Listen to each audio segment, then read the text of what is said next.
Hello friends, welcome to 7 minutes classes and I am Sridhar. So I have done MSc in computer science and eligible for KSET. Okay. So in this YouTube channel, we mainly focus on computer science classes. So today's chapter or a topic I have taken, so which belongs to first PUC NCERT computer science students. The chapter name, as you can see on the board, that is getting started with the Python, and you can also consider it is an introduction to the Python. Okay. So before moving to what Python is, we should understand what programming language is. Okay.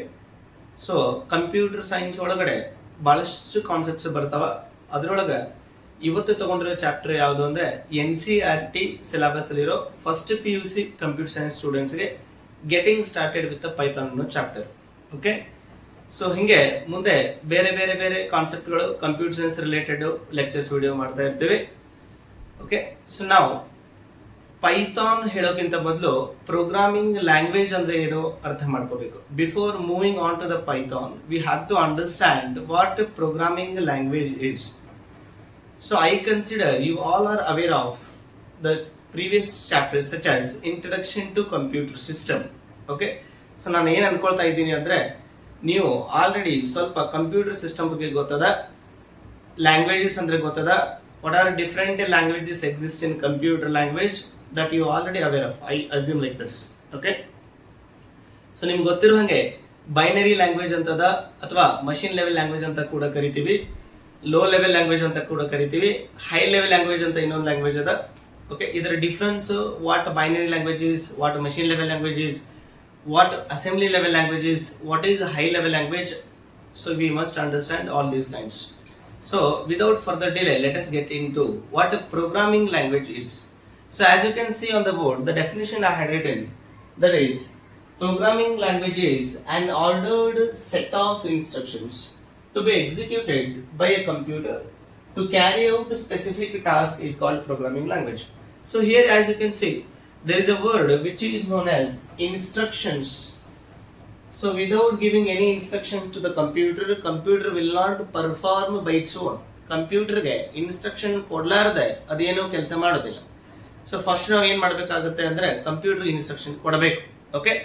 So ಇಲ್ಲಿ programming language ಹೇಳೋಕ್ಕಿಂತ ಮೊದಲು ನಿಮ್ಗೆ ಸ್ವಲ್ಪ software ಅಂದ್ರೆ ಏನು, okay, instructions ಅಂದ್ರೆ ಏನು ಅಂತ idea ಇರಬೇಕು. ಸೊ ಸಾಫ್ಟ್ವೇರ್ಗಳು ಹೆಂಗೆ ಡೆವಲಪ್ ಆಗುತ್ತೆ ಅಂದ್ರೆ ಅಲ್ಲಿ ಬಹಳಷ್ಟು ಪ್ರೋಗ್ರಾಮ್ಗಳನ್ನ ಕಲೆಕ್ಟ್ ಮಾಡಿರ್ತೀವಿ. It is a collection of number of programs together is known as a software. Okay. Then what programs are having, program ಒಳಗೆ ಏನಿರುತ್ತೆ ಅಂದ್ರೆ ಪ್ರೋಗ್ರಾಮ್ ಒಳಗಡೆ ಬಹಳಷ್ಟು ಇನ್ಸ್ಟ್ರಕ್ಷನ್ಸ್ ಇರ್ತವೆ. ಸೊ ಇನ್ಸ್ಟ್ರಕ್ಷನ್ಸ್ ಹೆಂಗ್ ಬರೆಯೋದು, ಆ ಇನ್ಸ್ಟ್ರಕ್ಷನ್ ಹೆಂಗ್ ಬರಿಬೇಕು, ಯಾವ ರೀತಿ ಬರಿಬೇಕು, ಏನೇನೆಲ್ಲ ಇರುತ್ತೆ ಅಂತ ಅರ್ಥ ಮಾಡ್ಕೋಬೇಕಂದ್ರೆ ಅದಕ್ಕೆ ಮತ್ತೆ ಪ್ರೋಗ್ರಾಮಿಂಗ್ ಲ್ಯಾಂಗ್ವೇಜ್ ಗೊತ್ತಿರಬೇಕು. Okay.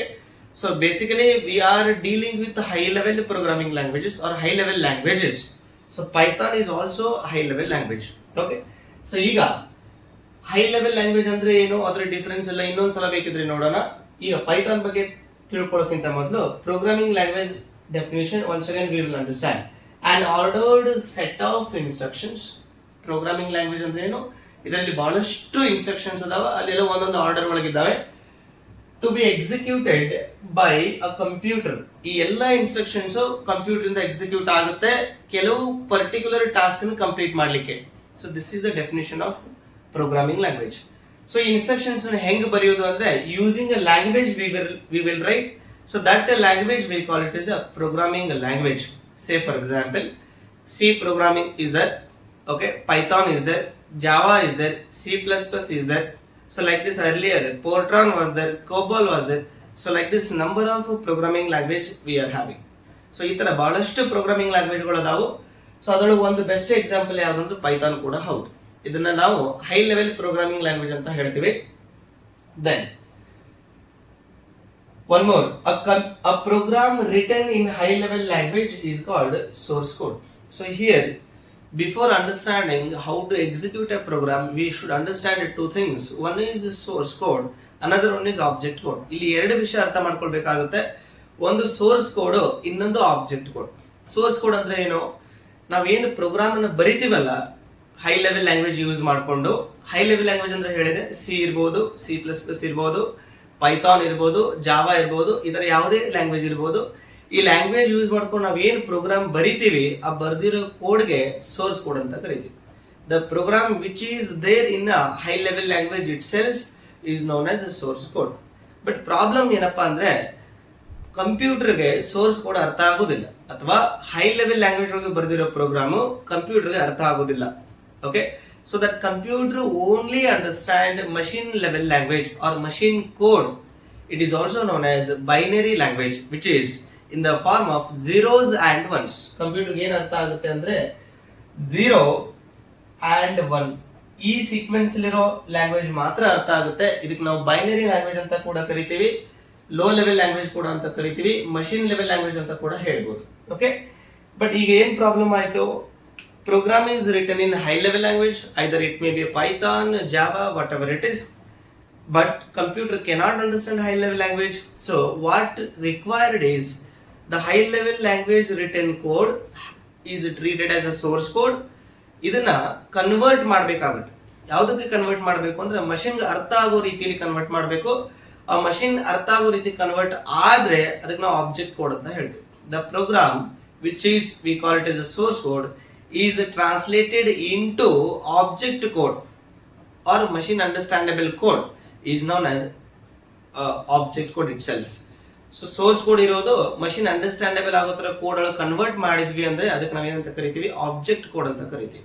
Okay, so every program which is written in high level language is treated as source code.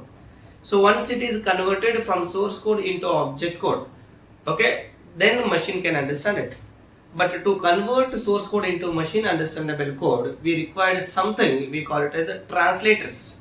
So usually we call it as a language translators. Source code ಅನ್ನ machine understandable code ಗೆ convert ಮಾಡ್ಲಿಕ್ಕೆ ನಮ್ಮ ಕಡೆ ಏನಿದ್ದಾವೆ ಅಂದ್ರೆ language translators ಅಂತ ಇದ್ದಾವೆ. ಇದು ನಿಮ್ಗೆ ಆಲ್ರೆಡಿ ಗೊತ್ತು ಕೂಡ ಇರಬಹುದು. Say for example, compiler is there, interpreter is there, assembler is there. Okay, ಇವುಗಳ ಬಗ್ಗೆ ಡೀಟೇಲ್ ಆಗಿ ಇನ್ನೊಂದ್ಸಲ ನೋಡೋಣ. ಈಗ again get back to the Python. Python is also high level language as I mentioned earlier. So ಇದು high level language ಇರೋದ್ರಿಂದ ಇದನ್ನ ನಾವು machine understandable ಅಥವಾ ಆಬ್ಜೆಕ್ಟ್ ಕೋಡ್ ಗೆ ಕನ್ವರ್ಟ್ ಮಾಡಬೇಕಾಗುತ್ತೆ. ಸೊ ಆಬ್ಜೆಕ್ಟ್ ಕೋಡ್ ಕನ್ವರ್ಟ್ ಮಾಡಬೇಕಂದ್ರೆ ನಮಗೆ ಏನ್ ಬೇಕು ಅಂತ ಹೇಳಿದ್ರೆ ಲ್ಯಾಂಗ್ವೇಜ್ ಟ್ರಾನ್ಸ್ಲೇಟರ್ ಬೇಕು.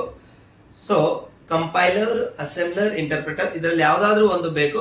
Python supports or Python is known as interpreted language. ಇದಕ್ಕೆ ನಾವು ಯಾವ ಲ್ಯಾಂಗ್ವೇಜ್ ಅಂತ ಕರಿತೀವಿ ಅಂದ್ರೆ ಇಂಟರ್ಪ್ರೆಟೆಡ್ ಲ್ಯಾಂಗ್ವೇಜ್ ಅಂತ ಕರಿತೀವಿ. ಯಾಕಂದ್ರೆ ಈ Python code executes in interpreter. Python code interpreter ಅಲ್ಲಿ ಎಕ್ಸಿಕ್ಯೂಟ್ ಆಗುತ್ತೆ. Okay, then what interpreter is? Interpreter is also language translator. So Python uses interpreter to execute instructions which are in program. Program ಅಲ್ಲಿರೋ instructions ನ execute ಆಗ್ಲಿಕ್ಕೆ Python ಏನ್ use ಮಾಡ್ಕೊಳ್ಳುತ್ತೆ? Interpreter ಅನ್ನ use ಮಾಡ್ಕೊಳ್ಳುತ್ತೆ. Okay, so now the program which is written is known as source code. When it converts, then we call it as a object code. That object code can be understood to the machine or to the computer. Okay, two things you understand. One is source code. A program written in high level language is called source code. It needs to be converted into machine language, binary language, machine code, all are same. Okay, then as I mentioned, Python uses interpreter to convert instructions into machine language. Python ಏನು use ಮಾಡ್ಕೊಳ್ಳುತ್ತೆ? ಇಂಟರ್ಪ್ರೆಟರ್ ನ use ಮಾಡ್ಕೊಳ್ಳುತ್ತೆ. ಯಾವುದಕ್ಕೆ? machine understandable language convert ಮಾಡಲಿಕ್ಕೆ. Then that Python or interpreter which processes program statements one by one, first translates then execute. What it means? Two things we need to understand. Language translators, as I mentioned, interpreter, compiler, assembler. So interpreter ಏನ್ ಮಾಡುತ್ತೆ ಅಂದ್ರೆ ಒಂದೊಂದು line ಅನ್ನ translate ಮಾಡುತ್ತಾ ಹೋಗುತ್ತೆ. ಸೇ for example, ಒಂದು program ಅಲ್ಲಿ 10 line ಇದೆ. ಓಕೆ, ಇಂಟರ್ಪ್ರಿಟರ್ ಏನ್ ಮಾಡುತ್ತೆ ಅಂದ್ರೆ ಫಸ್ಟ್ 1 ಲೈನ್ ಅನ್ನ ತಗೊಳುತ್ತೆ, ಎಕ್ಸಿಕ್ಯೂಟ್ ಮಾಡುತ್ತೆ. ಅದ್ರಲ್ಲಿ ಏನೂ ಪ್ರಾಬ್ಲಮ್ ಇರಲಿಲ್ಲ ಅಂದ್ರೆ ಮುಂದಿನ ಲೈನ್ ತಗೊಳುತ್ತೆ, ಎಕ್ಸಿಕ್ಯೂಟ್ ಮಾಡ್ತಾ ಹೋಗುತ್ತೆ. ಈ ತರ ಕಂಟಿನ್ಯೂ ಆಗ್ತಾ ಹೋಗುತ್ತೆ. ಓಕೆನಾ?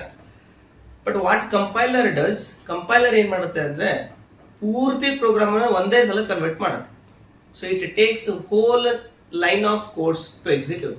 So that is the difference between compiler and interpreter. Okay, so this is all about what a programming language is, what Python is.